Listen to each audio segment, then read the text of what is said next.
నమస్తే. Welcome to YR TV. నేను రంజిత్. తెలంగాణ రాష్ట్ర వ్యాప్తంగా జరుగుతున్న ప్రతి అంశంతో పాటు రాష్ట్ర రాజకీయాలలో జరిగే వాస్తవాలను కూడా చర్చించే ప్రయత్నం చేద్దాం. సో మొత్తానికి రాష్ట్ర వ్యాప్తంగా కూడా ఇటు ఓ పక్కన సమ్మక్క సారలమ్మకు సంబంధించిన జాతర కొనసాగుతుంది. ఇక మరోవైపు ఎన్నికలకు సంబంధించిన జాతర కూడా సిద్ధం కాబోతుంది. సో ఈ పరిణామాల నేపథ్యంలో రాష్ట్రంలో జరుగుతున్న కొంత ఫేక్ ప్రచారానికి సంబంధించి కూడా చర్చించే ప్రయత్నం అయితే చేద్దాం. సో మొత్తానికి ఈరోజు మార్నింగ్ న్యూస్లో వివిధ పత్రికలలో వచ్చిన వాస్తవాలను చర్చించే ప్రయత్నం అయితే చేద్దాం. ఒకసారి చూడొచ్చు. ఇది fake mafia CMO Telangana rising top communication పేరిట గ్రూప్ ముఠాగా ఏర్పడి ప్రతిపక్షంపై విష ప్రచారం. సీఎం పీఆర్ఓ మీడియా డైరెక్టర్లే దానికి అడ్మిన్లు. 138 మందితో టీం. సీఎంఓ నుంచే కార్యకలాపాలు. కేటీఆర్ టార్గెట్గా నకిలీ వార్తల సర్క్యులేట్. ట్యాంపరింగ్ విచారణపై వార్తల సృష్టి ఈ గ్రూప్ పనే. బీఆర్ఎస్ నాయకుల వ్యక్తిగత హననమే లక్ష్యంగా వార్తలు. ఇదిగాక వేల బ్యాట్ అకౌంట్లకు సంబంధించి ద్వారా దుష్ప్రచారం. ఇక ఫేక్ మాఫియా నెట్వర్క్ గుట్టురట్టు వెలుగులోకి సంచలన విషయాలు. సీఎం అధికారులపై వెల్లువెత్తుతున్న విమర్శలు అంటూ కూడా చూస్తున్న పరిస్థితి కనబడతానే. ఇక విషయం ఏంటంటే ఇది మనందరికీ తెలిసిన విషయమే. అసలు ఏం జరిగిందో నేను చెప్తా. నా దగ్గర చాలా డాటా ఉంది. ఇది ముఖ్యమంత్రి కార్యాలయం కేంద్రంగా ఫేక్ న్యూస్ మాఫియా నడుస్తుందన్న వార్తలు ఇప్పుడు పెను దుమారాన్ని రేపుతున్నాయి. ప్రభుత్వ వైఫల్యాలను ఎత్తి చూపుతున్న ప్రతిపక్ష నేతలపై విష ప్రచారమే చేయడం లక్ష్యంగా వందల మందితో ఓ గ్రూప్ను ఏర్పాటు చేసి భారీ ఎత్తున ఫేక్ న్యూస్ నెట్వర్క్ను నడుతున్నట్లుగా సంచలన విషయాలు వెలుగులోకి వచ్చాయి.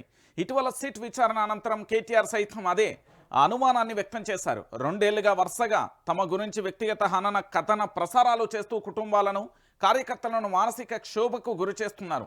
అయితే ఇప్పుడు ఆ అనుమానాలు నిజమేనని తేలడంతో షాక్ గురవుతున్నారు. సీఎంఓ సిబ్బంది ఒక పార్టీకి తొత్తుగా మారి సోషల్ మీడియాలో విష ప్రచారం చిమ్మడం ఏంటి అని విమర్శిస్తున్నారు. ప్రభుత్వ యంత్రాంగాన్ని ఇలా రాజకీయ ప్రతీకారాలకు వాడుకోవడం ఏంటని కూడా ప్రశ్నిస్తున్న పరిస్థితి కనబడుతున్నది. ఇగో ఇది వాట్సాప్ గ్రూప్ అండి. ఇగో ఇక్కడ కనబడుతున్నది తెలంగాణ ఏది రైజింగ్ టాప్ కమ్యూనికేషన్కి సంబంధించిన గ్రూప్. ఇలా ఈ గ్రూప్కు సంబంధించి ఇగో సీఎంఓకి సంబంధించిన కీలక వ్యక్తులు ఎవరైతే ఉన్నారో వాళ్ళే గ్రూప్ అడ్మిన్. దీనికి సంబంధించి ఏమున్నదో ఒకసారి కూడా చూసే ప్రయత్నం చేద్దాం. తెలంగాణ పాలన కేంద్రమైన ముఖ్యమంత్రి కార్యాలయం ఇప్పుడు రాజకీయ దుమారానికి కేంద్ర బిందుగా మారింది కూడా. ప్రభుత్వ పథకాలను ప్రజల్లోకి తీసుకెళ్లాల్సిన అధికార యంత్రాంగం ప్రతిపక్ష పార్టీల నేతలే లక్ష్యంగా కూడా డిజిటల్ యుద్ధం చేస్తుందన్న ఆరోపణలు రాష్ట్ర రాజకీయాలలో ప్రకంపనలు సృష్టిస్తున్నాయి. ఇక తెలంగాణ రైజింగ్ టాప్ కమ్యూనికేషన్ పేరిట సాగుతున్న ఈ దందాకు సంబంధించి కాస్త లోతుగా మనం చర్చించే ప్రయత్నం చేద్దాం. విషయం ఏంటి అంటే తెలంగాణ రాష్ట్ర రాజకీయాల్లో ఇప్పటి వరకు మీరు చాలా రాజకీయ పార్టీలను చూసారు. అది ఎన్టీఆర్ ప్రభుత్వమైనా కావచ్చు, లేదా చంద్రబాబు ప్రభుత్వమైనా కావచ్చు, వైఎస్ రాజశేఖర రెడ్డి ప్రభుత్వమైనా కావచ్చు, రోషయ్య గారి ప్రభుత్వమైనా, కిరణ్ కుమార్ రెడ్డి ప్రభుత్వమైనా, కేసీఆర్ ప్రభుత్వమైనా, రేవంత్ రెడ్డి ప్రభుత్వమైనా. అయితే గతంలో ఉన్న ప్రభుత్వాలకు సోషల్ మీడియా అంతగా కూడా ఎక్కడ వేదికగాలే. సోషల్ మీడియాను అంతగా కూడా అప్పట్లో ఇంత ప్రాచుర్యం పొందలే. అది అందరికీ తెలిసిన విషయమే. సో ఇలాంటి పరిస్థితులలో ఇప్పుడు సోషల్ మీడియాకు సంబంధించి ప్రాచుర్యం పొందింది. ఎందుకంటే ఆధునిక యుగంలో అడుగుపెట్టాం. ప్రతి ఒక్కరి చేతిలో కూడా ఫోన్లు ఉన్న పరిస్థితి కనబడుతుంది. దాంతో వివిధ అంశాలకు సంబంధించి అది న్యూస్ నెట్వర్క్ ఇతరత్ర యాప్లను ఉపయోగించి పూర్తి స్థాయిలో వాళ్ళ యొక్క జీవన గమనానికి సంబంధించి ఒక రకంగా కూడా ఉపయోగపడుతున్నాయి ఈ శాస్త్ర సాంకేతిక పరిజ్ఞానానికి సంబంధించిన మొబైల్స్. అయితే ఈ మొబైల్కు సంబంధించి వీళ్ళు ఎట్లా చేస్తున్నారు అంటే ఒకసారి మీరు అందరూ కూడా ఆలోచించండి. ముఖ్యమంత్రి గారి కార్యాలయం దేనికోసం పనిచేయాలి? పరిపాలనా వ్యవస్థకు సంబంధించి రాష్ట్రంలో ఉన్న కలెక్టర్లు కానీ లేదా ఐపీఎస్ వ్యవస్థ కానీ దాంతో పాటుగా వివిధ శాఖలకు అనుబంధంగా ఉన్న వాళ్ళందరినీ కూడా ప్రభుత్వానికి సంబంధించి ఏదైతే ఫ్రీ బస్ కానీ, జీరో కరెంట్ కానీ, ఎల్పిజి గ్యాస్ కనెక్షన్లు కానీ, లేకపోతే రైతులకు పెట్టుబడి సాయం కానీ, రైతు రుణమాఫీ కానీ, నిరుద్యోగులకు ఉద్యోగ అవకాశాలు కానీ, ఇప్పటి ప్రభుత్వం ఏదైతే టార్గెట్గా పెట్టుకున్నదో 420 హామీలు, దాంతోపాటు 13 అంశాలు, 6 గ్యారంటీలకు సంబంధించి ఏదైతే టార్గెట్ పెట్టుకున్నదో వాటన్నింటిని ఫుల్ఫిల్ చేసేందుకు మాత్రమే ఈ గ్రూపులు పనిచేయాలి. కానీ ఈ గ్రూపులు ఏం పనిచేస్తున్నాయి? కేటీఆర్ కిటికీకి దోమ గుట్టింది, ఆ దోమ ఆడదా మొగదా? హరీష్ రావు ఇంట్లో కుక్క మొరిగింది, ఆ కుక్క ఆడదా మొగదా? కవిత ఇంట్లో పిల్లి వలికింది, ఆ పిల్లి ఆడదా మొగదా? కేసీఆర్ ఇంట్లో ఆవు మొరింది, ఆ ఆవుకు సంబంధించి ఒక ఆవే ఉన్నదా లేకపోతే ఎడ్లు కూడా ఉన్నాయా? ఇవో గిట్లా రాసుకత్తాలు. తెలంగాణ భాషలో చెప్పాలంటే గిదే ప్రయత్నం, ఇంకేం లేదు. వీళ్ళు విష ప్రచారానికి నాందిగా మారేలు. మళ్ళీ ఇలా ఒక్కొక్కల జీతం 1,50,000 నుంచి 2 లక్షల 3 లక్షల దాకా ఉన్నాయి. మినిమం 1,00,000 3 లక్షల వరకు జీతాలు. సరే వాళ్ళ పొట్ట ఎందుకు కొట్టాలి, వాళ్ళు కూడా బాగుపడాలి కాదంటలేం, అందరూ బాగుపడాలి. ఎందుకంటే ఈ గ్రూప్లో ఉన్న వాళ్ళు అందరూ బాగుపడాలి. దాంట్లో ఏమంటే వాళ్ళ కుటుంబాల జీవితాలలోనే వెలుగులు వస్తాయి. కానీ విష ప్రచారం, లేని వార్తను ఉన్నట్టు ఉన్న వార్తను లేనట్టుగా గజిబిజికి కేర్ ఆఫ్ అడ్రస్గా వీళ్ళు మార్చే ప్రయత్నం చేస్తున్నాం. ఇది వీళ్ళ వల్ల ఏమవుతుందంటే ముఖ్యమంత్రి ప్రతిష్ట దెబ్బతింటుంది. ఎందుకంటే ఉన్న వార్తలను సర్క్యులేట్ చేస్తే ఎవరు పెద్దగా ఇబ్బంది పడే అంశం కాదు, ఎవరు పెద్దగా కూడా ఆలోచించే అవకాశం కూడా లేదు. కానీ ముఖ్యమంత్రి గారిని ఇబ్బంది పెట్టే విధంగా మారుతున్న పరిస్థితులు మారిపోతున్నాయి ఈరోజు. ఎందుకంటే ఈ ఫేక్ వార్తలను సృష్టించడం ద్వారా ఒక వ్యక్తి యొక్క వ్యక్తిగత హననం మారుతుంది. ఈరోజు బీఆర్ఎస్కు సంబంధించిన కేటీఆర్ వ్యక్తి హననం చేయొచ్చు, వాళ్ళ యొక్క జీవితాలకు సంబంధించి హరీష్ రావుదో, కవితదో, కేసీఆర్దో, సంతోష్ రావుదో, లేకపోతే బీఆర్ఎస్ పార్టీ నేతలదో, బీజేపీలదో, కమ్యూనిస్టులదో, టీజేఎస్దో, లేకపోతే ఇంకెవరిదో చేసి కావచ్చు. రేపు కర్మ రిపీట్గా మళ్ళీ వాళ్ళు అదే చేస్తే, ఇప్పుడు ప్రభుత్వంలో పూర్తి స్థాయిలో కూడా అనేక రకాలైన ఫేక్ వార్తలను ద్వారా చాలా ఇబ్బందికరంగా మారిపోతుందంటూ బీఆర్ఎస్ పార్టీకి సంబంధించి చాలా నేతలు వై సతీష్ రెడ్డి కానును మొదలు పెడితే, మన్న క్రిషాంక్ కాను మొదలు పెడితే, జగన్మోహన్ కానును మొదలు పెడితే చాలామంది కూడా ఫిర్యాదులు చేశారు. ఆ ఫిర్యాదులలో చీమ గుట్టినంత కూడా ఎంక్వైరీ జరగలేదు. కానీ ప్రశ్నించే గొంతుకలు మాట్లాడినా లేదా ఇంకేమన్నా ఎవరైనా మాట్లాడినా కూడా ఆగమాగం అడివడివైపోతున్నారు వీళ్ళైతే. నేను ఎందుకు విషయం చెప్తున్నా అంటే తెలంగాణ రాష్ట్ర వ్యాప్తంగా ఇప్పటి వరకు చాలామంది కూడా మాట్లాడి, వాళ్ళు ఎంతమంది మాట్లాడినా వాళ్ళ గురించి పూర్తి స్థాయిలో కూడా ఎక్కడ కూడా చర్యలు తీసుకునే పరిస్థితి లేదు. కానీ ఇదే మన రాష్ట్రానికి సంబంధించిన ముఖ్యమంత్రి గారికి సంబంధించిన టీం మాత్రం విపక్షాల మీద బురద జల్లచ్చట, విపక్షాలను ఆడవాళ్ళ మీద ఇష్టానుసారంగా వ్యక్తిగత హననం కానీ, వ్యక్తిగతంగా ఇమేజ్ డ్యామేజ్ చేయడం కానీ, లేకపోతే రోతరాతలు రాసుడు కానీ, కట్టుకథలు రాసుడు కానీ, లేకపోతే వడ్డించి వారించి చేసే ప్రయత్నంలో బ్రహ్మాండంగా కూడా మారిపోయిన పరిస్థితి కనబడుతుంది. అంటే తెలంగాణ ప్రాంత ప్రజలందరూ కూడా దయచేసి ఆలోచించాలి. ఈ కాంగ్రెస్ పార్టీ 6 గ్యారెంటీలు 13 అంశాలు 420 హామీలలో ఏదైతే ముందుకు సాగి పూర్తిగా ప్రజలకు మంచి పరిపాలన ఇవ్వాలని మనలాంటి ఎంతోమంది కోరుకుంటున్నామో, అలాంటిది కాకుండా పూర్తి స్థాయిలో ఈ ప్రభుత్వం ఏం చేస్తున్నదండి? ఈ ప్రభుత్వం ఏం చేస్తున్నది? సబితా ఇంద్రారెడ్డి గురించి చెడుగా రాయాలి, లేకపోతే కేసీఆర్ గురించి చెడుగా రాయాలి, కేటీఆర్ గురించి చెడుగా రాయాలి, హరీష్ రావు గురించి చెడుగా రాయాలి. గిదే పని, ఇంకా వేరే పని లేదు. స్టేషన్ గన్పూర్కు సంబంధించిన తాటికొండ రాజయ్య ఓడిపోవడానికి ప్రధానమైన కారణం ఏంటంటే అక్కడ చాలా వరకు పేమెంట్ తీసుకున్న మీడియా తనను వ్యక్తిగతంగా చాలా డ్యామేజ్ చేసే పరిస్థితి జరిగింది. ఆడ ఏం జరిగిందా ఏం కథ అనేది న్యాయస్థానం చూస్తుంది, పోలీసు వ్యవస్థ చూస్తుంది కావచ్చు కాక. గిట్లనే తెలంగాణలో చాలామందిని కూడా వ్యక్తిగత హననం చేసే ప్రయత్నం జరుగుతుంది. చాలామంది జర్నలిస్టు సోదరులు కావచ్చు, చాలామంది అధికారులు కావచ్చు, చాలామంది రాజకీయ నాయకులు కావచ్చు, చాలామంది వివిధ శాఖలో పనిచేసే వాళ్ళందరూ కావచ్చు, వాళ్ళందరినీ కూడా వ్యక్తిగత హననం చేసే ప్రయత్నం జరుగుతున్నది. ఈ సీఎంఓకు సంబంధించి ఇక్కడ ఫేక్ వార్తల సృష్టికర్త చేస్తూ అనేక రకాలుగా మొత్తం ఏంది అంటే ఫోన్ టాంపరింగ్ ఎపిసోడ్లో హీరోయిన్లకు సంబంధించి ఫోన్ టాంపరింగ్ అయిందని, కొంతమంది బిల్డర్లకు ఫోన్ టాంపరింగ్ అయిందని, ఆఫీసర్ల ఫోన్ టాంపరింగ్ అయిందని, జర్నలిస్టుల ఫోన్ టాంపరింగ్ అయిందని, మేధావుల ఫోన్ టాంపరింగ్ అయిందని, ఇలా రకరకాలుగా కూడా కథనాలను వడ్డిస్తూ వారిస్తూ ఈ గ్రూపులలో రావడం జరిగింది. నేను ఏమంటున్నానంటే ప్రచారం చేయండి, తప్పులేదు. ఎలాంటి ప్రచారం చేయాలి? బీఆర్ఎస్ పార్టీకి సంబంధించిన నేతలు ఏదైనా తప్పు చేస్తే ప్రచారం చేయండి, లేదా పూర్తి స్థాయిలో కూడా ఏదైనా జరిగితే తప్పు జరిగితే పూర్తి స్థాయిలో మీరు అందరూ కూడా ప్రచారం చేయండి, తప్పులేదు. కానీ వ్యక్తి యొక్క వ్యక్తిగత హననాన్ని గురించి మనం వ్యక్తిగత జీవితాలలోకి వెళ్ళి ఇమేజ్ని డ్యామేజ్ చేస్తే అది చాలా ఇబ్బందికరమైన పరిస్థితులు ఏర్పడతాయి. రేవంత్ రెడ్డి ఈరోజు అతి తక్కువ కాలంలో పతనం కావడానికి కారణం ఎవరు తెలుసా? రేవంత్ రెడ్డి ఘోరంగా పతనం కావడానికి కారణం ఎవరో తెలుసా? ఏ రాజకీయ నాయకులు కాదు, ఏ డిపార్ట్మెంట్లు కాదు, జస్ట్ బికాస్ ప్రశ్నించే గొంతుకలు అంతే. ప్రశ్నించే గొంతుకల వల్ల ఈరోజు రేవంత్ రెడ్డి ఆకాశం అంత ఎత్తులో ఎంత సూపర్ రాకెట్ కంటే వేగంగా రాజకీయాలలో ఎదిగిండో, అదే స్థాయిలో ముఖ్యమంత్రి అయిండో, అంతే స్థాయిలో పతనం కావడానికి కూడా సోషల్ మీడియా కారణం. ఇంకా రేపు దారుణంగా ఉంటుంది. వీళ్ళు ఒక్క గ్రూపే చేయొచ్చు గాక మనం ఒక 1000 గ్రూపులు చేస్తే పరిస్థితి ఏంది? ఇలా అందరి చిట్టా ఉన్నది. ఒక ఆయనేమో లిక్కర్‌కు కేర్ ఆఫ్ అడ్రస్‌గా మారిపోయిండు. ఇంకొక ఆయనేమో కాంట్రాక్ట్‌ల కేర్ ఆఫ్ అడ్రస్‌గా మారిపోయిండు. ఇంకొక ఆయన మంత్రుల దగ్గర పనులు చేసుకుంటూ కేర్ ఆఫ్ అడ్రస్‌గా మారిపోయిండు. ఇంకొక ఆయనేమో అదేంటి రియల్ ఎస్టేట్‌లో పూర్తి స్థాయిలో కేర్ ఆఫ్ అడ్రస్‌గా మారిపోయిండు దందాలు చేస్తూ. ఇంకొక ఆయనేమో పథకాల పేరుతోని ఆ బిల్లులు ఇప్పిత్తా, ఈ బిల్లులు ఇప్పిత్తా అని కేర్ ఆఫ్ అడ్రస్‌గా మారిపోయిండు. ఇంకొక ఆయనేమో భూ కబ్జాలు చేస్తూ కేర్ ఆఫ్ అడ్రస్‌గా మారిపోయిండు. ఈ గ్రూప్‌లకు సంబంధించిన చిట్టా లేదనుకుంటున్నారా?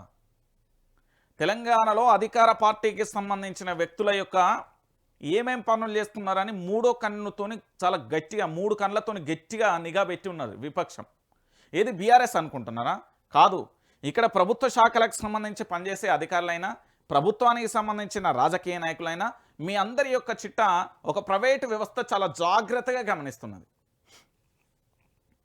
ఆ వ్యవస్థ ముఖ్యమంత్రి గారికి చేరవేస్తుంది, అదే వ్యవస్థ విపక్షాలకు చేరవేస్తుంది. నేను చెప్తున్నా కదా, ఈ ఫేక్ ప్రచారాలు చేసే బదులు ఉన్న ప్రచారం చేసుకొని బాగుపడరాదు. దావోస్కు పోయిండు, ఎన్ని పెట్టుబడులు తీసుకొచ్చిండు, ఏం జరిగింది, ఏం కథ, ఇప్పటి వరకు లెక్కపత్రం లేదు కదా. దావోస్కు పోయొచ్చు మా ముఖ్యమంత్రి ఏం చేసిండు అంటే ఇప్పుడు ఏమైనా సమాధానం ఉన్నదా? దావోస్ పర్యటన ముఖ్య ఉద్దేశం ఏంది? పెట్టుబడులు తీసుకురావడమే లక్ష్యం. మరి పెట్టుబడులు తీసుకురావడానికి పోయిండా లేకపోతే ఇంకేం చేసి వచ్చిండు? ఆ 3 రోజులు ముఖ్యమంత్రి ఎక్కడికి పోయిండు? ఇలాంటి ఆరోపణలు అన్నీ కూడా వస్తున్నాయి. వాటన్నిటికీ వివరించుకోర్రి. ఎన్ని పెట్టుబడులు తీసుకొచ్చిండు, తెలంగాణ రాష్ట్రానికి పూర్తి స్థాయిలో ఎన్ని లక్షల కోట్లు తీసుకొచ్చిండు, తెలంగాణ తలరాతని ఎట్లా మారుస్తున్నాడు, తెలంగాణ అభివృద్ధి కోసం ఎట్లా పాటుపడుతున్నాడు, తెలంగాణ రాష్ట్ర ప్రజల కోసం ఏం చేస్తున్నాడో రాయిర్రి.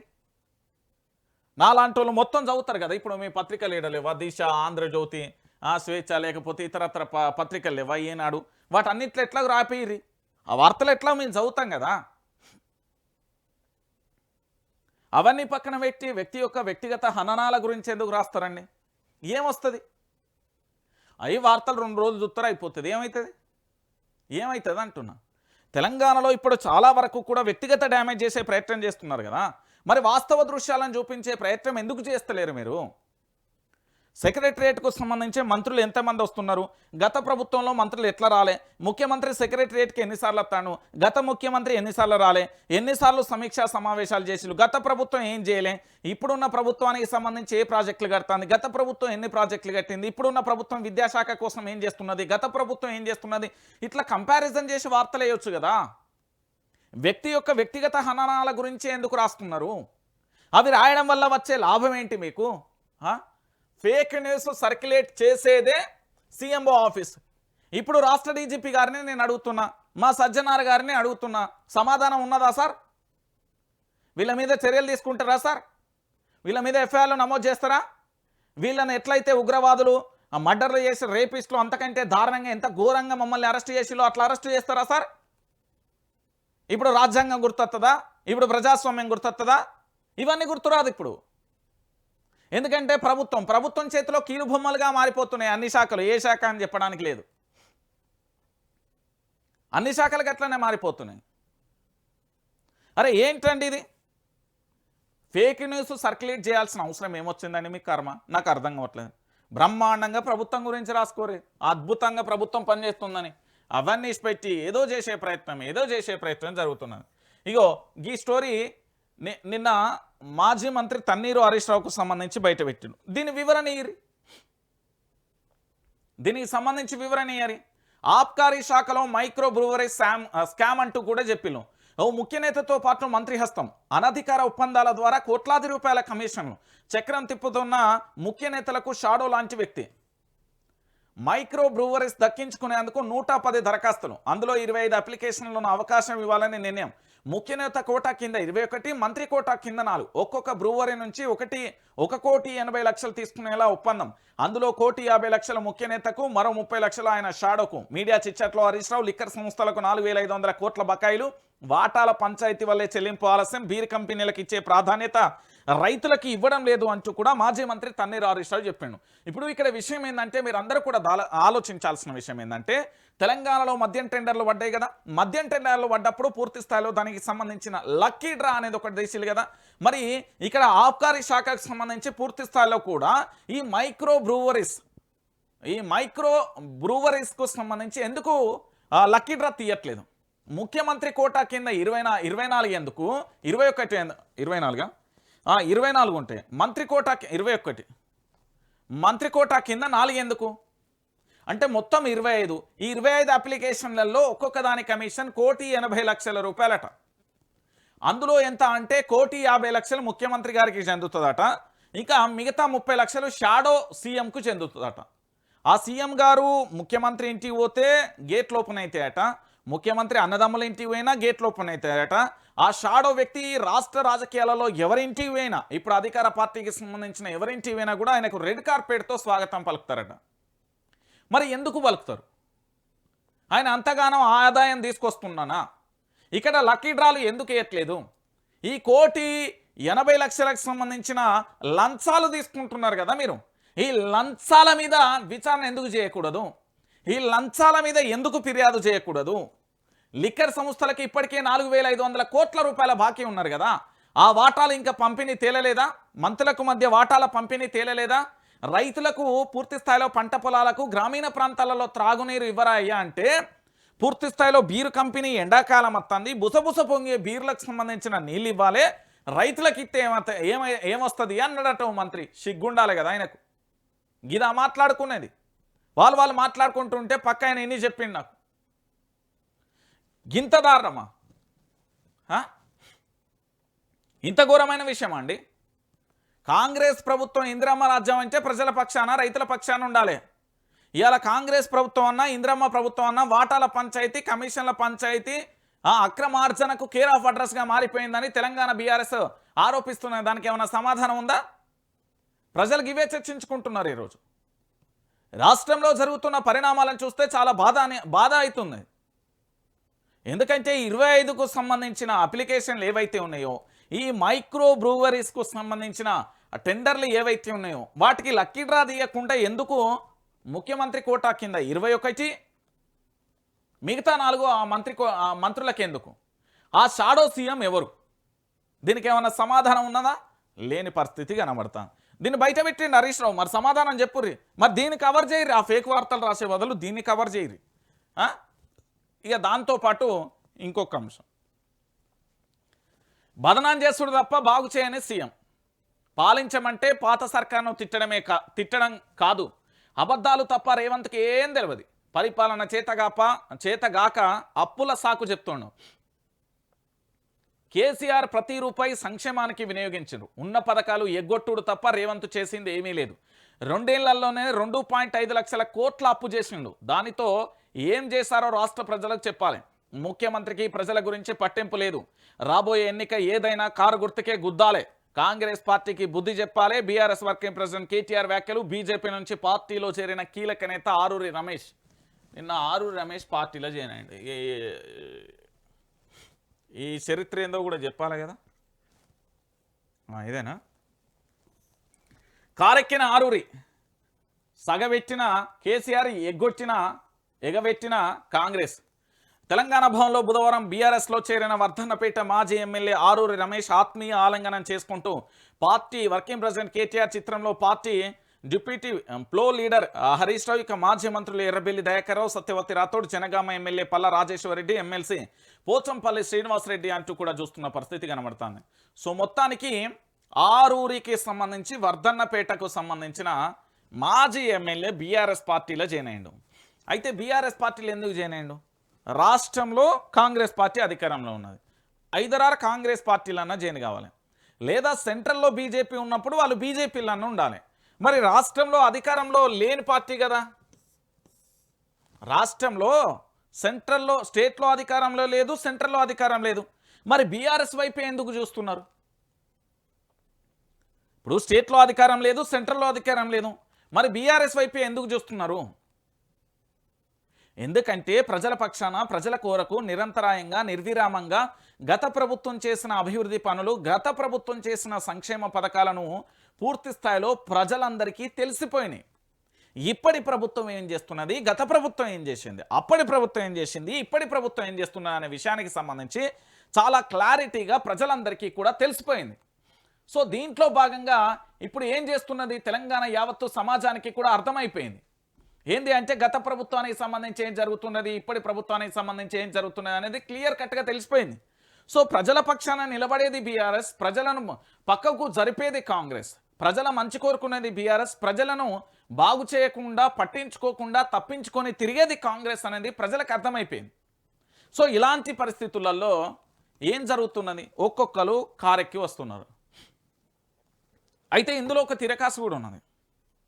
ఇది నేను చెప్పిన మాట కాదు, బీఆర్ఎస్ పార్టీకి సంబంధించిన చాలామంది నేతలు చెప్పారు.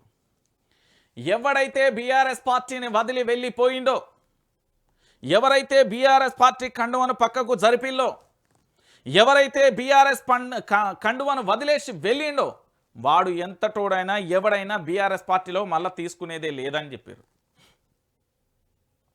ఈ యొక్క వీడియోను ఇప్పుడు ట్రోల్ చేస్తున్నారు. విషయం ఏంది అంటే అర్థం చేసుకోవాలి. అధికారంలోకి వచ్చిన తర్వాత ఎవరైనా వస్తే జైన్ చేసుకోనమని చెప్పిళ్ళు. వీళ్ళు ఉన్నది విపక్షమే. ఇప్పుడు ఆరూరి రమేష్ సెంట్రల్లో బీజేపీ ఉన్నది, అధికారం ఉన్నది, కాంట్రాక్ట్లో ఇతరత్ర పనులు చేసుకోవచ్చు. స్టేట్లో కూడా ఆయన చేసుకోవచ్చు. ఎందుకంటే బీజేపీ సెంట్రల్ నుండి ఒక ఫోన్ వస్తే స్టేట్లో గజ వణికిపోతారు. ఎందుకంటే వీళ్ళు చేసిన స్కామ్లు ఏమనుకుంటారు, భయంకరంగా ఉన్నాయి. కాబట్టి ఖచ్చితంగా కూడా వింటారు. విపక్షంలో ఉన్నప్పుడు ఇప్పుడు ఎవరు వచ్చినా వాళ్ళు జైన్ చేసుకుంటారు. అధికారంలోకి వచ్చిన తర్వాత ఎవరు వచ్చినా జాంతనై దొబ్బే అంటారు. సో అదే జరగబోతుంది. సో మొత్తానికి బీఆర్ఎస్ మళ్ళీ పాత నేతలతోని కలకలలాడుతుంది. ఇంకా చాలామంది నేతలు కూడా వరుసగా కూడా వచ్చే అవకాశం ఉందట. చాలామంది నేతలు కూడా బీఆర్ఎస్ పార్టీలో జాయిన్ అయ్యే అవకాశం ఉందంటే, గతంలో ఇదే ఆరూరి రమేష్కు సంబంధించి కడియం శ్రీహరికి సంబంధించి వరంగల్కు సంబంధించిన ఎంపీ టికెట్ ఏదైతే ఉందో అక్కడ పోటీ చేస్తానని టికెట్ కడియం శ్రీహరి కావ్యకి ఇవ్వడంతోనే అలిగి వెళ్ళిపోయిండు భారతీయ జనతా పార్టీకి. సో ఇప్పుడు కడియం శ్రీహరి పరిస్థితి అంతంత మాత్రంగా ఉన్నది. దాంతోపాటు ఇప్పుడు ఏ క్షణాన్ని ఏం జరుగుతుందో తెలియదు. ఇలాంటి పరిస్థితులలో అటు స్టేషన్ గన్పూర్కు సంబంధించిన ఉప ఎన్నికలు కూడా రాబోతున్నాయి. ఆ ఉప ఎన్నికల వేళ మరి బీఆర్ఎస్కు సంబంధించి బీజేపీ నుంచి ఆరూరి రమేష్ తిరిగి సొంత గూటికి చేరడం కూడా బీఆర్ఎస్ పార్టీకి కలిసి వచ్చే అంశం అంటూ కూడా మనందరం కూడా ఆలోచించవచ్చు. ఇక దాంతోపాటుగా ఇంకొక అంశం ఏంటంటే, మనందరికీ తెలిసిన విషయమే. ఇగో ఈయనేమంటాడు, ఓయో నేను బీఆర్ఎస్కు రాజీనామా చేయలేదు, మీడియాలో చూసి తప్పుగా భావించారు, సస్పెండ్ చేసినట్లు పార్టీ సమాచారం ఇవ్వలేదు, కాంగ్రెస్ మీటింగ్కు వ్యక్తిగతంగా హాజరయ్యాను, స్పీకర్కి ఇచ్చిన అఫిడవిట్లో దానం నాగేందర్ విచారణకు హాజరు కావాల్సిందిగా నోటీసులు ఇచ్చిన స్పీకర్ వెంటనే స్పందించిన ఖైరతాబాద్ ఎమ్మెల్యే అనర్హత పిటిషన్ కొట్టివేయాలని విజ్ఞప్తి అంటూ కూడా చూస్తున్న పరిస్థితి కనబడుతుంది. సరే, Danam Nagender BRS party suspend చేయలే, కేవలం మీడియాలో వచ్చిన వార్తలను మాత్రమే నమ్ముతున్నారు.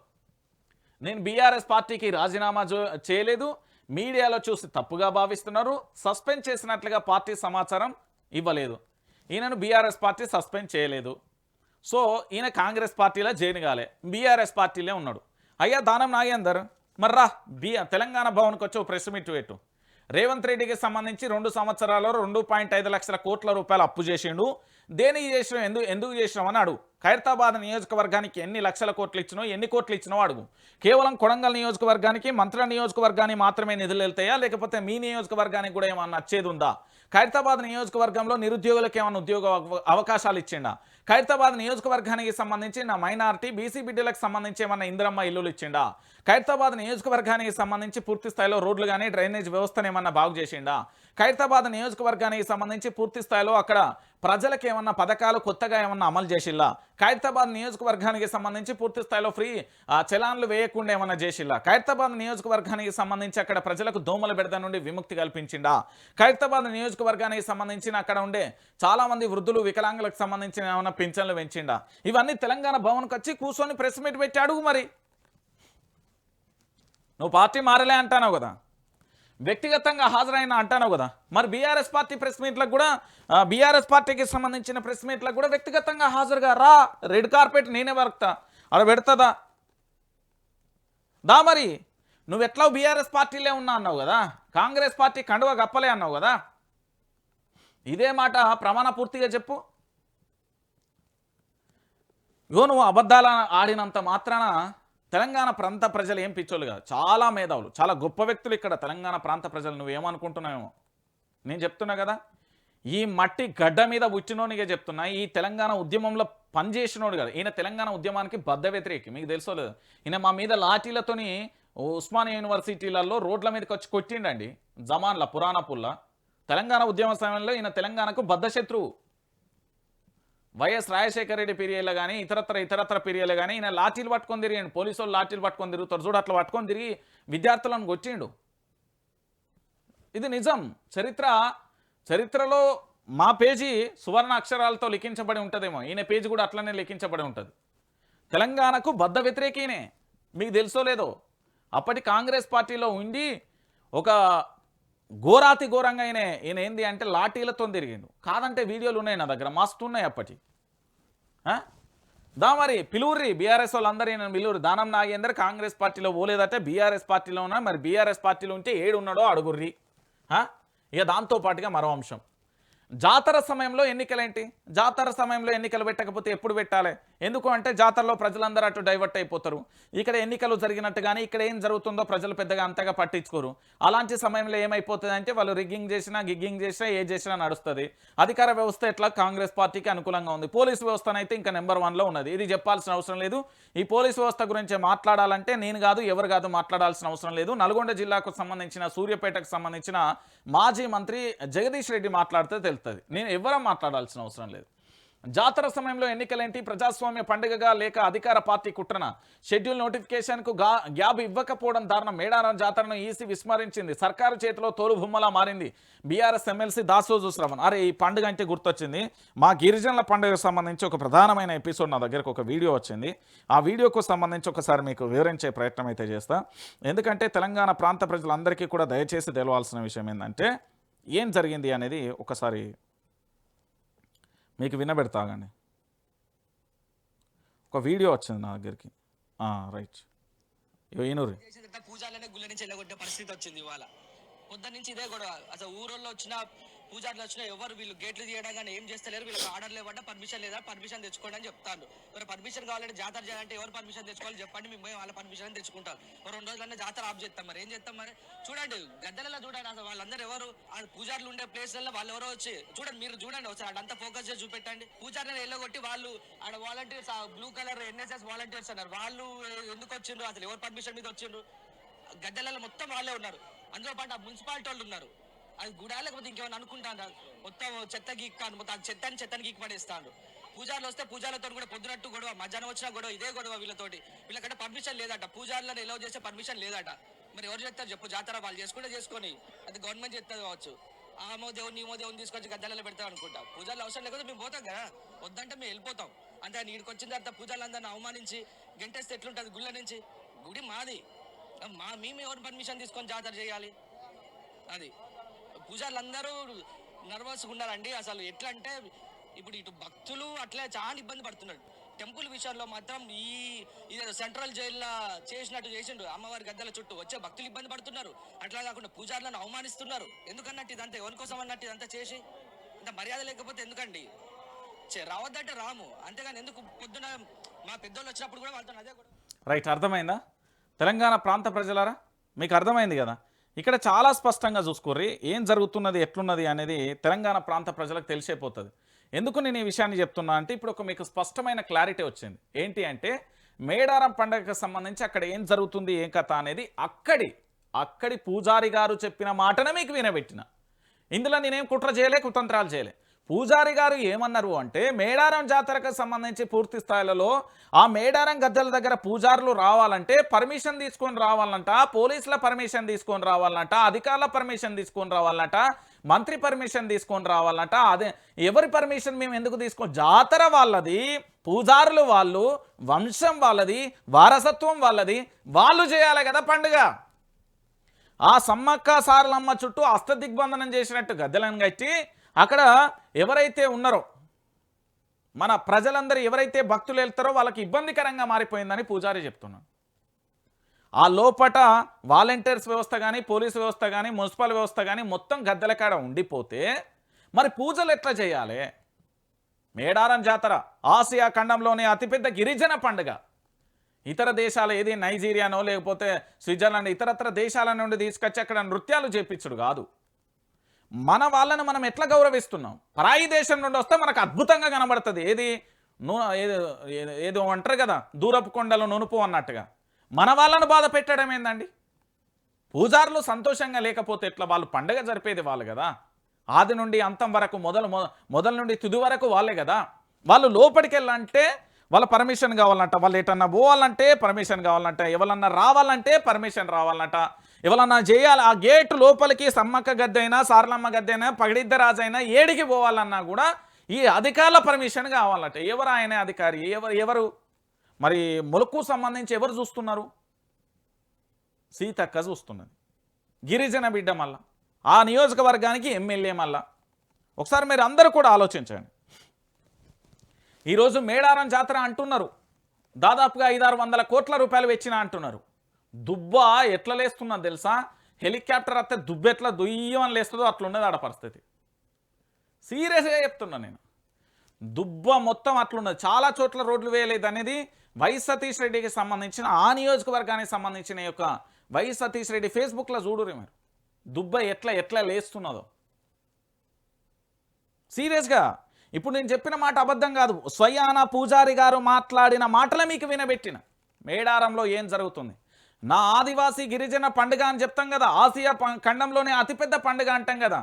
సమ్మక్క సార్లక్క చుట్టూ గద్దెలు కట్టిలు కదా, కట్టి అష్టదిగ్బంధనం చేసి అయ్యగారులను పంపించకపోవడం, పోలీసుల దగ్గర పోతే వాగ్వాదం కావడం, మేము లోపడి పోవాలయ్యా పూజలు చేయాలంటే పర్మిషన్ తీసుకొని రా అంటారట. అది మేడారం అన్న, దాసు శ్రవణ్ అన్న, అది మేడారం. మీకు తెలియదు. అటు పక్కన మేడారం, ఇటు పక్కన ఏది ఎన్నికలకు సంబంధించిన షెడ్యూల్. ఈడేమైపోతుంది? ప్రజల టాపిక్ డైవర్షన్. అంతకు మించి ఏముంటుంది చెప్పుడ్రి? అంతకు మించి ఏముండదు. ఇగో ఈయన చూసిర్రా, ఈయన మొగోడు మునగాడని చెప్తా నేను చెప్తున్నా. తెలంగాణ రాష్ట్ర రాజకీయాలలోనే ఇంతకు మించిన హీరోను మీకు ఎప్పుడు కనబడరు. సినిమాలలో కనబడే 3 గంటల హీరో తెర మీద కనబడే హీరో కాదు. మునుగోడు నియోజకవర్గంలో ప్రజల కళ్ళల్లో సంతోషం కోసం పాటుపడే హీరో. నేను ఎందుకు చెప్తున్నా అంటే నా దగ్గర కొన్ని కీలకమైన ఆధారాలు ఉన్నాయి. ఆధారాలకు సంబంధించి నేను చెప్పే ప్రయత్నం చేస్తాను. ఎందుకంటే మునుగోడు నియోజకవర్గానికి సంబంధించిన ఎమ్మెల్యే కోమటిరెడ్డి రాజగోపాల్ రెడ్డి గారి గురించి నేను స్వయాన చాలా క్లారిటీగా చెప్తాను. ఎందుకు అంటే నా దగ్గర కొన్ని ఆధారాలు ఉన్నాయని చెప్తున్నా. మునుగోడు నియోజకవర్గంలో కోమటిరెడ్డి రాజగోపాల్ రెడ్డికి సంబంధించి అక్కడ బాలబాలికలు పడుతున్న అవస్థను చూసి వారి యొక్క తల్లిగారి పేరు మీద అక్కడ స్కూల్ నిర్మాణం చేసిండు స్వంత నిధులతోని, స్వంత పైసలతోని. అదే వేరే నియోజకవర్గాలు అయితే ప్రభుత్వం నుండి వచ్చే పైసలను దొబ్బి తింటారు. కానీ ఈ మనగాడు తన యొక్క సొంత పైసలతోని తన బిడ్డలు, తన ఇంటి బిడ్డలు, తన బిడ్డల లెక్క చూసుకోవాలని వాళ్ళందరికీ మంచి స్కూల్ కట్టించాడు. ఇంకొక విషయం ఏం తెలుసా? రాజగోపాల్ రెడ్డి ఒక దవాఖాన పోయినప్పుడు వాళ్ళ నియోజకవర్గానికి సంబంధించిన కొన్ని కుటుంబాలను చూసినప్పుడు మద్యం షాపులో తాగి లివర్లు ఖరాబ్ అయ్యి కొంతమంది చనిపోతే, యువకులు చనిపోతే, యుక్త వయసులో వాళ్ళు పెళ్లి చేసుకున్న వాళ్ళ భార్యలు వాళ్ళ మెడలలో తాలిపుస్తలు లేకపోతే ఆ కుటుంబాలు పడుతున్న వేదన అన్నీ చూసి కన్నీటి పరితమై మునుగోడు నియోజకవర్గంలో మద్యం షాపులకు సంబంధించి దానికి కాస్త టైం విధించాలి, లేకపోతే పొద్దుగాలనే ఏదో మంచినీళ్ళు అయినట్టు మద్యం తాగుతున్నారని రాష్ట్ర ప్రభుత్వంతో అధికారులతో ఫైట్ చేసి విజయవంతం చేసిండు మునుగోడు నియోజకవర్గంలో. నిజంగా సెల్యూట్ చెప్పొచ్చు. రెండో అంశం. ఇక మూడో అంశం, ఈరోజు ఈయన భారతీయ జనతా పార్టీలో ఉన్నప్పుడు ఒక ఒప్పందం ప్రకారం మంత్రి పదవి ఇస్తానని తీసుకొచ్చి హోంమంత్రో లేకపోతే విద్యాశాఖ మంత్రో మున్సిపల్ శాఖ ఏ పదవి ఇవ్వకుండా పక్కకు జరిపే ప్రయత్నం చేస్తున్నారు కాంగ్రెస్ ప్రభుత్వం చేస్తున్న కుట్ర. ఇక నాలుగో అంశం, సొంత పార్టీలో ఉండి ప్రభుత్వాన్ని విమర్శించిన ఏకైక ఎమ్మెల్యే దే విషయంలో మంచి విషయంలో ఇప్పుడు ఏం మాట్లాడిండో కూడా చూద్దాం మనం. సీఎం మంత్రుల ఇలాకాలోనే నిధులన్నీ పోతున్నాయి, ఎమ్మెల్యేల నియోజకవర్గాలను నిర్లక్ష్యం చేస్తున్నారు, కాంట్రాక్టర్లకు బిల్లులు చెల్లించడం లేదు, సీఎం దృష్టికి వెళ్తే వారంలో చెల్లిస్తామన్నారు, 3 వారాలు గడుస్తున్నా ఒక్క బిల్లు కూడా రాలేదు, ప్రభుత్వ తీరు మారకుంటే ఏదో ఒక రోజు బాంబు పేలుస్తాం, మునుగోడు అభివృద్ధికి నిధులు ఇవ్వకుంటే సహించాం. ఎమ్మెల్యే కోమటిరెడ్డి రాజగోపాల్ రెడ్డి చాలా క్లియర్ కట్గా ఒకటే అంశాన్ని చెప్తున్నాడు. ఏమని చెప్తున్నాడు అంటే బాంబు పేలుస్తా అంటున్నాడు. ఆయన దగ్గర ఇంత పెద్ద ఫైల్ ఉన్నది మన రాష్ట్ర ప్రభుత్వం యొక్క అవినీతి చిట్టా ఒకటి. రెండో విషయం ఏంటంటే కాంట్రాక్టులు, వాళ్ళ నియోజకవర్గంలో అభివృద్ధి పనులు జరగాలంటే కాంట్రాక్ట్ అనే టైం ఉండాలి. అది రోడ్ వేయాలన్నా, డ్రైనేజ్ కట్టాలన్నా, వీధి దీపాలు పెట్టాలన్నా, బడి కట్టాలన్నా, గుడి కట్టాలన్నా, ఇల్లు కట్టాలన్నా, సంక్షేమ పథకాలు ఏది చేయాలన్నా కూడా కాంట్రాక్టర్ అనేది మెయిన్ పిల్లర్. మరి ఆ కాంట్రాక్టరు పనులు మొదలు పెట్టిన తర్వాత బిల్లులు ఇవ్వకపోతే మధ్యలోనే వదిలేసి వెళ్ళిపోవాల్సిన పరిస్థితి ఏర్పడుతుంది. దానివల్ల అభివృద్ధి అనేది కుంటుపడుతుంది అన్నాడు. ఇంకొక విషయం ఏంటంటే మంత్రుల నియోజకవర్గానికి మాత్రం నిధులు మాత్రం గోదావరి గలగలగలగలగలమని వెళ్ళిపోతున్నాయి, కానీ ఎమ్మెల్యేల నియోజకవర్గానికి మాత్రం నిధులు రావట్లేదని సంచలన స్టేట్మెంట్ ఇచ్చిండు రాజగోపాల్ రెడ్డి. ఈయన కదా నిజమైన నాయకుడు, ఈయన కదా నిజమైన హీరో, ఈయన కదా నిజమైన నాయకుడు. అంటే రాజకీయ నాయకుడు అంటే నిజమైన సేవ చేయాలి, సేవ దృక్పథంతోనే మేము రాజకీయాలలోకి వచ్చినాం అంటే ఈయనను చూసి నేర్చుకుని రియల్ హీరో. నేను చెప్తున్నా కదా, నేను మొత్తం గ్రౌండ్ లెవెల్లో నేను మాట్లాడినా అంటే శాసనం, ఎందుకంటే ఖచ్చితంగా ఆధారాలు లేదని నేను మాట్లాడా. వీళ్ళ నియోజకవర్గంలో రాజగోపాల్ రెడ్డి చేసే సాయం కానీ, వాళ్ళ యొక్క అక్కడి ప్రజల యొక్క బాధలను కష్టాలను తీర్చే విషయంలో కానీ ఒక్క అడుగు కాదు 1000 అడుగుల ముందుంటాడు. నిజంగా మనగాడు బై, మీరేమన్నా అనుకోరు. నేను చూసిన దాంట్లో చూసింది చూసినట్టుగా చెప్తున్నా. అరే ఒక మీటింగ్ జరుగుతుంది అక్కడ, ఆయన ఏంది వీల్ చైర్లా పాపం కాళ్ళకు సంథింగ్ ఏదో యాక్సిడెంట్ అయ్యి ఆయన నడవలేకపోతే ఆయనకు చైర్ ఇప్పించిండు, వెంటనే కొన్ని లక్షల రూపాయలు ఇచ్చిండు, మెడిసిన్ అందించిండు, డాక్టర్ను పెట్టిండు. ఆ తర్వాత ఇంకో కుటుంబానికి పోతే వాళ్ళ ఏంది యుక్త వయసుకు వచ్చిన వాళ్ళ కుమార్ జరిపితే ఆ కుటుంబాన్ని మొత్తం ఈయన సాధింది. దాని తర్వాత ఇంకొక ఆయన ఆర్థికంగా లాస్ అయ్యి ఆత్మహత్య చేసుకుంటే ఆయన అప్పులన్నీ గచ్చిండు. ఎంత గొప్పోడని, నిజంగా నాయకుడేనే. సేవ చేయడానికి వచ్చాను, నేను రాజకీయాలలో సేవ చేయడానికి వచ్చిన మనకి చాలామంది నాయకులు చెప్తారు కదా, వాళ్ళు కాదు నాయకులు. ఇగో ఈయన నాయకుడు. ఈయనను చూసి తెలంగాణ కాంగ్రెస్ నేతలు మారాలి, ఈయనను చూసి తెలంగాణ రాజకీయ నాయకులు మారాలి, ఈయనను చూసి తెలంగాణ రాజకీయ వ్యవస్థలో ఉన్న చాలామంది నేతలు మారని ఈయన మార్గదర్శకంలో ఉన్నాడు. రియల్ హీరో, మీ లెక్క డూప్లికేట్ హీరో కాదు, రియల్ హీరో. 3 గంటలు సినిమా తెర మీద నాట్యం చేసే హీరోలు కాదు ఈయన, రియల్గా పబ్లిక్లో ఉండి ప్రజలకు సేవ చేసే రియల్ హీరో. ఈయనను చూసి బుద్ధి తెచ్చుకోర్రి. ఇలాంటి నాయకుడు మాకెందుకు లేడని ఫీల్ కావాలి. నిజంగా ఆయన చేసే పనులు, అరే వాళ్ళకి సంబంధించి యువతకి ఏమైనా కావాలంటే సరే సరే బిడ్డ కానీ ఇచ్చేస్తుండడు. పేదోళ్ళు అచ్చలు వృద్ధులు వికలాంగులు కనబడితే ఏమన్నా అయితే ఎమ్మటే కథం వల్ల సమస్య అక్కడే పరిష్కారం. హాస్పిటల్ బిల్లులైనా, ఆసుపత్రి మెడిసిన్ బిల్లు అయినా ఏదంటే అదే. బా ఈయన నిజంగా దేవుడు అండి. వాళ్ళ నియోజకవర్గాన్ని దొరికిండు. మునుగోడు గసంటి ఎమ్మెల్యే మాకు ఇంటే బాగుండు అనిపిస్తుంది, నాకే అనిపిస్తుంది, ఎక్కడో కాదు. నేనే చెప్తాను కదా. ఇక చూడు, ఇదొక కథ. మళ్ళీ మీకు ఇక్కడ కనబడుతున్నది మంత్రి గారు సీతక్క, ఇక్కడ కనబడుతున్న ఆయన మంత్రి గారి అనుచరుడు. వీళ్ళందరూ కనబడుతున్నారు కదా. ఏం లేదు, ఏం జరిగింది అంటే ఈ సీతక్క అనుచరులకు సంబంధించి వీరంగం చేసిల్లట. ఓఆర్ఆర్పై మంత్రుల అనుచరులు హల్చల్. ఎమ్మెల్యే స్టిక్కర్ ఉన్న వాహనంతో ర్యాష్ డ్రైవింగ్ చేసి 3 నెలల పసికందు ఉన్న కారుకు డ్యాష్ ఇచ్చిండు. బాలింతను 1/2 కిలోమీటర్ పరిగెత్తించిన దుండగులు. ఆలస్యంగా వెలుగులోకి వచ్చిన ఘటన ఇది. సీతక్క గారికి ఎంత ఇమేజ్ డ్యామేజ్ చేస్తారు. సీతక్క గారు వీళ్ళు గిట్ల తయారైలేంది, ఎందుకు వీళ్ళని మీ పక్కన ఉంచుకుంటారు, ఇసొంటోళ్ళు మీ పక్కన ఎందుకు అంటున్నా. ఔటర్ రింగ్ రోడ్డుపై కొందరు వ్యక్తులు వీరంగం సృష్టించారు. మంత్రి శ్రీతక్కకు చెందిన ఎమ్మెల్యే స్టిక్కర్ ఉన్న కార్లను కాన్వాయ్ అతివేగంగా వెళుతున్న తరుణమాట. ఇక చూడరు ఒకసారి ఈ స్టోరీ అంతా మనం చూడాలి. ఎందుకు అంటే ఈ స్టోరీ అంతా ఎందుకంటే సీతక్కకు కూడా తెలవాలి. ఇప్పుడు సీతక్క అంటే తన యొక్క పనులలో బిజీ ఉంటున్న పరిస్థితి కనబడుతుంది.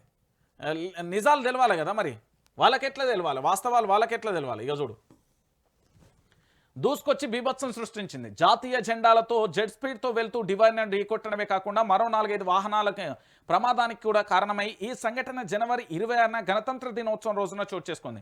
2 రోజులుగా ఈ విషయాన్ని తొక్కిపెట్టే ప్రయత్నం చేసిన బాధితులు సోషల్ మీడియా వేదికంగా గలం విప్పడంతో ఈ దారుణం వెలుగులోకి వచ్చింది. 120 స్పీడ్ లైన్లో వినాశనాలు చేస్తున్నారు. జనవరి 26న ఓఆర్ఆర్పై 120 కిలోమీటర్ల స్పీడ్ లైన్లో ఓ మంత్రి అనుచరులకు చెందిన కారుల కాన్వాయి అతివేగంగా దూసుకెళ్లింది. ఈ క్రమంలో నియంత్రణ కోల్పోయిన ఒక కారు డివైడర్ను బలంగా ఢీకొట్టింది. ఆ వేగానికి వెనక వస్తున్న మరో 45 కార్లు ఒకదాని తర్వాత ఒకటి ఢీకొన్నాయి. ప్రమాదానికి గురైన కార్లలో ఒకదానిలో 3 నెలల పసికందు బాలింత ఉన్నారు. కారు తీవ్రంగా దెబ్బతిన్నప్పటికీ కూడా త్రుటిలో ప్రాణాపాయం తప్పింది. పసిబిడ్డ ఉన్న కారును ఢీకొట్టి కూడా నిందితులు కనికరం చూపకుండా పారిపోయే ప్రయత్నం చేసిల్లట. వారవ్వా సూపర్. ఇది ఇంకో ఇట్లున్నారు మంత్రి అనుచరులు. అయినా మంత్రి అనుచరులు అంటే ఎట్లుండాలి, సాయం చేసేయడంలో గొప్ప మనసు ఉండాలి. కానీ బాలింత చిన్న పసికందు ఉంటే గుద్ది పారిపోయే ప్రయత్నం చేసిల్లట. బాలింతపై దౌర్జన్యం, తమ తప్పున ఒప్పుకోవాల్సింది పోయి నిందితులు తమ బరితెగించారు. కారుపై ఉన్న ఎమ్మెల్యే స్టిక్కర్ను చూపిస్తూ బాధితులను భయపెట్టే ప్రయత్నం చేశారు. తమ కారును ఢీకొట్టి పారిపోతున్న నిందితులను అడ్డుకునేందుకు ప్రయత్నించిన బాధితురాల్ని వారు సుమారు 1/2 కిలోమీటర్ మేర రోడ్డుపై ఉరికించి వేధించినట్లుగా సమాచారం అట. ఏం మనసులరా మీరు, ఏడవేయండి డీజీపీ. ఏమండి మంత్రి గారు, మీ అనుచరులు గిదా మీ మార్గదర్శకంలో నచ్చేది వేధించడమా? అధికారం అండతో ఏం చేసినా చెల్లుతుందన్న ధీమాతో నిందితులలో స్పష్టంగా కనిపించిందని బాధితులు వాపోతున్నారు. ఈ ఘటన జరిగి 2 రోజులు గడుస్తున్న నిందితుల అడ్రస్ లేకపోవడంపై అనుమానాలు వ్యక్తమవుతున్నాయి. బాధితులను భయపెట్టి లేదా ప్రలోభ పెట్టేందుకు కేసు తొక్కేయాలని సెటిల్మెంట్ ప్రయత్నాలు మొదలుపెట్టినట్టుగా తెలుస్తుంది. పోలీసులు కూడా అధికార పార్టీ ఒత్తిళ్లతో మింగిపోతున్నారనే విమర్శలు వస్తున్నాయి. ప్రజాసేవకుల పేరుతో ఉన్న స్టిక్కర్లను అడ్డం పెట్టుకుని సామాన్యుల ప్రాణంతో చెలగాటం ఆడడం ఎంతవరకు సమంజసం? పసిబిడ్డ ప్రాణాలను కూడా లెక్క చేయకుండా ప్రవర్తించిన ఈ గ్యాంగుపై కఠిన చర్యలు తీసుకోవాల్సిందే అని నెటిజన్లు అడుగుతున్నారు. నేనే అడుగుతున్నా, సిగ్గుండద్దా అండి? ఎందుకంటే ఇక్కడ చూడండి, తమ కారును ఢీకొట్టి పారిపోతున్న నిందితులను అడ్డుకునేందుకు ప్రయత్నించిన బాధితురాల్ని, అంటే బాలింతను, 3 నెలల పసికందు బాలింత, సుమారు 1/2 కిలోమీటర్ మేర రోడ్డుపై ఉరికించి వేధించిల్లట. ఇది మళ్ళా కాంగ్రెస్ ప్రభుత్వం. ఇక మా డీజీపీ ఏడున్నాడో, మా డీజీపీ మా సీతక్కకి ఈ విషయం తెలుసోలేదు, ఎందుకంటే జాతర బిజీ ఉన్నది కాబట్టి తెలుసోలేదు. సీతక్క ఎంత మంచి పేరు ఉన్నది, ఎంత గొప్పగా ఉన్నది, గిరిజన బిడ్డగా ఎంత మంచి పేరు తెచ్చుకున్నది. సీతక్క పేరును చెడగొడుతున్నారు ఏంద్రా బద్మాషులు? సిగ్గులు ఎదురా మీకు? ఎందుకంటే కరోనా సమయంలో ఎట్లా సేవలు చేసింది. మీరు సీతక్క పేరు చెప్పుకొని ఎమ్మెల్యే స్టిక్కర్లు వేసుకుని ఒక బాలింతను వేధించడం ఏంది? 3 కిలోమీటర్ల మీద, 1/2 కిలోమీటర్, 3 కిలోమీటర్ల మీద సీతక్క గారు వీళ్ళందరూ మరి పోలీసుల మీరే తీసుకుపోయి స్వయాన పోలీస్ స్టేషన్లో వేయరు. అప్పుడన్నా సిగ్గత్తదేమో. మీ ఎమ్మెల్యే స్టిక్కర్లను వేసుకొని ఏందా తిరుగుడేంది? గిదా అండి? మళ్ళీ దీని గురించి మనం మాట్లాడుకోవాలి. అంతే కదా, అంతగా మించి ఇంకేం కనబడతాయి? అంతకు మించి ఏం కనబడదు కదా. ఇక దాంతో పాటుగా ఇంకొక అంశం ఏమో కనబడి ఉండే, ఇదేంది? కథం తొక్కిన కరెంటోళ్ళు అయిపోయింది. టీజీఎస్డీసీఎల్ పరిధిలోని ఉద్యోగులు కథం తొక్కారు. డిస్కంల యాజమాన్యం ఏకపక్షం నిర్ణయాలను ఎండగట్టారు. టీఈఈ జేఏసీ, టీజీపీఈ జేఏసీ సంయుక్త పిలుపు మేరకు బుధవారం ఉద్యోగులు సిబ్బంది మహాధరణకు దిగడంతో మిడ్ కాంపౌండ్ దద్దరిల్లింది. ఉద్యోగుల హక్కుల విషయంలో సీఎండీ తీరుకు నిరసనగా ఆందోళనకు దిగినట్లు జేఏసీ ప్రకటించింది. అయిపోయింది. కథం దొక్కిలు, కరెంటు వాళ్ళందరూ కథం దొక్కిలు. ఇప్పుడు వీళ్ళ సమస్యలు ఎవరు పట్టించుకోవాలి? యాజమాన్యం ఏకపక్షంగా నిర్ణయాలు తీసుకుంటూ వీళ్ళని ఇబ్బంది పెట్టే ప్రయత్నం చేస్తే ఉద్యోగులు సిబ్బందులు అందరూ కలిసి వాళ్ళు ధర్నాకు దిగిళ్ళు. వీళ్ళు ధర్నాకు దిగి ఏమంటున్నారంటే కథం దొక్కిలు కరెంటు వాళ్ళందరూ. ఈ డిస్కమ్ యాజమాన్యం అంతా కూడా ఏకపక్షమైన నిర్ణయాలను తీసుకొని ఉద్యోగులకు సంబంధించిన హక్కులను కాలరాస్తే ఎవరుకుంటారు? సిబ్బందికి సంబంధించిన హక్కులను కాలరాస్తే ఎవరుకుంటారు? వాళ్ళు పూర్తి స్థాయిలో కూడా వాళ్ళు కూడా కథం దొక్కిలు, వాళ్ళు కూడా పోరాటాన్ని మొదలుపెట్టిలు. వాళ్ళు కూడా ఇక చూడు ఎట్లా దద్దరిల్తలేదు, కాంపౌండ్ వాళ్ళంతా దద్దరిల్లిపోతున్నది. మింట్ కాంపౌండ్ వాళ్ళు మొత్తం దద్దరిల్లిపోయింది. ఇది ఉద్యోగుల సత్తా. ఏడున్నా కానీ ఎక్కడ ఉన్నా కానీ ఎవరి హక్కుల కోసమైనా పోరాడతారు. ఇది తెలంగాణలో ఉన్న పెద్ద గొప్ప ఏంది అంటే ఆత్మగౌరవం కోసం పోరాటం చేస్తాం మేము. మాకు పదవులొద్దు, పైసలొద్దు, ఏదొద్దు, మాకు ఆత్మగౌరవం కోసం పోరాటం చేస్తాం. మా దగ్గర ఉన్నదే అది. మేము ఆత్మగౌరవం కోసం మాత్రమే పోరాటం చేస్తాం. ఎవ్వరి కోసం పోరాటం చేయం, ఆత్మగౌరవం కోసమే పోరాటం చేస్తాం. ఆత్మగౌరవాన్ని ఎవరన్నా మమ్మల్ని ఇబ్బంది పెట్టినట్టయితే ఇక గిదే పని అయిపోతుంది. ఇంకేముంటుందండి? రైట్. అరే ముఖ్యమంత్రి, తెలంగాణ విజన్ బాగుంది, రాష్ట్ర ప్రభుత్వంతో కలిసి పనిచేస్తాం, ముందుకొచ్చిన హార్వర్డ్ యూనివర్సిటీలోని కెన్నాడి స్కూల్ ఇక నిర్వాహకులతో సీఎం చర్చలు, విద్యా నాణ్యతను మెరుగుపరిచేందుకు రేవంత్ చేస్తున్న కృషికి అభినందన. అరే సార్కు తెలియనట్టున్నది. నాకు చెప్పురు సారు, మీకు తెలియదు. మా తెలంగాణలో పురుగులన్నం పెడతారు, మా తెలంగాణలో కరెంటు ఉంటుంది, మా తెలంగాణలో పురుగు భూషి ఉంటుంది, మా తెలంగాణలో ఉపాధ్యాయులు అన్ని స్కూళ్లకు, అన్ని పాఠశాలకు, అన్ని తరగతులకు సరిపడలేరు, మా తెలంగాణలో పూర్తి స్థాయిలో కూడా ఎట్లున్నది అనేది మీరు తెలంగాణ రాష్ట్రానికి వచ్చి చూస్తే తెలుస్తుంది సార్. గాడుండి శబాష్ అంటే ఎట్లా వీళ్ళు రాపించుకున్నారు. ఇది రాపించుకున్న వార్త, పేడ్ ఆర్టికల్ ఇది. ఎందుకు అంటే ఈ గడ్డ మీద చదువుకునే ఏ విద్యార్థి కూడా లేడు. సర్కారు అది ఒక పాట పాడి ఉండే నల్గొండ సూర్యాపేటలో, అధికారులు వస్తుండ్రు చూసిపోతుండ్రు మా బాధలు ఎవరు పట్టించుకుంటలేరని ఒక పాప పాడింది. అద్భుతంగా తెలంగాణలో వైరల్ అయింది. ఇక కల్తీ ఫుడ్తో చాలామంది విద్యార్థులు చనిపోయారు. మీ అందరికీ తెలిసిందే. 1/2 కిలోమీటర్లు నడిచొచ్చి ధర్నా చేసిన రోజున్నాయి. వార్డెన్ల చిత్రహింసలు, కలుషిత నీరు, ఇవన్నీ కూడా మీరు చూసిరు కదా. ఎట్లా బాగుంటుందన్న? ఏం రాతలన్నా ఇవి? కొంచెం చూసి రాయిరే, రాత్తే రాయిరి కానీ మరి ఆగమాగని రాయకూరి. అగో ఓయ్ మా నచ్చిండు. జిల్లాలో సీఎం సుడిగాలి పర్యటనలు ఫిబ్రవరి 3 నుంచి హోరెత్తుతున్న మున్సిపల్ ప్రచారం 8 వరకు జిల్లాలలో రేవంత్ పర్యటనలు కాంగ్రెస్ అభ్యర్థులలో హర్షాకేతలు టీపీసీసీ ఆధ్వర్యంలో ఇప్పటికే వార్ రూమ్ రెడీ అంటూ కూడా చెప్తున్న పరిస్థితి కనబడుతుంది. ఈ వార్ రూమ్ సంగతి ఏంది అనేది ఇంకొక గంట 2 గంటలల్లో నేను ప్రత్యక్షమైన ఒక వీడియో మీకోసం రిలీజ్ చేస్తా. వారం నుంచి అద్భుతమైన న్యూస్ మనందరికీ వచ్చింది. సో దాని అందరికీ సంబంధించి పూర్తి స్థాయిలో నేను అందించే ప్రయత్నం అయితే చేస్తా. ఎందుకంటే తెలంగాణ ప్రాంత ప్రజలకు సంబంధించి పూర్తిగా కూడా నేను అందించే ప్రయత్నం చేస్తా. సో పూర్తిగా కూడా తెలంగాణ ప్రాంత ప్రజల మరికొద్ది నిమిషాలలో వైఆర్టీవీ వేదికగా ఇక్కడ నుంచి ఒక అద్భుతమైన న్యూస్ మీకు వస్తుంది. వార్ రూమ్ పంచాయతీ ఏంది అనేది. దాంతో పాటుగా మరొక న్యూస్ టెండర్లకు సంబంధించిన ఎపిసోడ్కు సంబంధించి మరికొద్ది క్షణాలలో వైఆర్టీవీ